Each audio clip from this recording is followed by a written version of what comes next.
एक प्रश्न है, ज्ञान और भक्ति में क्या अंतर है?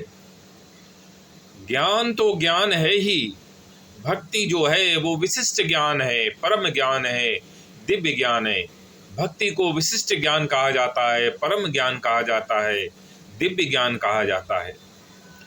ज्ञान से मनुष्य ज्ञान में मनुष्य को अहंकार बचा रह जाता है। अहंकार की वृद्धि होती है ज्ञान में। कोई अगर ज़्यादा पढ़ ले, डिग्री प्राप्त कर ले, तो वो सब तरफ कहेगा मैंने इतनी डिग्री ले ली, मैंने इतना ज्ञान प्राप्त किया, मैं वहाँ से पढ़ा, मैंने इतना कुछ डिग्री प्राप्त की। तो ज्ञान में मनुष्य के अहंकार में वृद्धि होती है। ये ज्ञान का दोष है। ज्ञान परमात्मा तक तो पहुंचा सकता है, लेकिन परमात्मा मिलेंगे नहीं, परमात्मा का दरवाजा नहीं खुलेगा।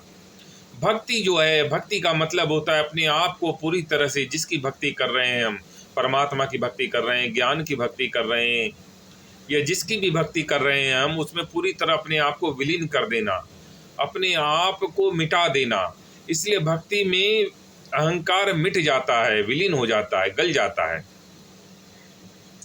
और जब अहंकार मिट जाता है तो परम तत्व की प्राप्ति हो जाती है, परमात्मा की प्राप्ति हो जाती है। जो चेतन तत्व है, आत्म तत्व है, वो ऊपर आ जाता है। जैसे ही अहंकार मिटेगा मनुष्य का भक्ति में, वैसे ही उसे परमात्मा की प्राप्ति हो जाएगी।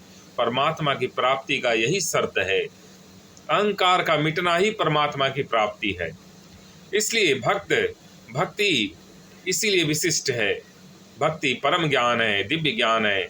जब हम भक्ति करते हैं तो हमारा अहंकार मिट जाता है, लेकिन ज्ञान में अहंकार बचा रह जाता है और मजबूत हो जाता है। इसलिए ज्ञान से परमात्मा को नहीं पाया जा सकता। ज्ञान भी जरूरी है परमात्मा तक पहुंचने के लिए, जानने के लिए परमात्मा को, लेकिन परमात्मा मिलेंगे भक्ति से ही।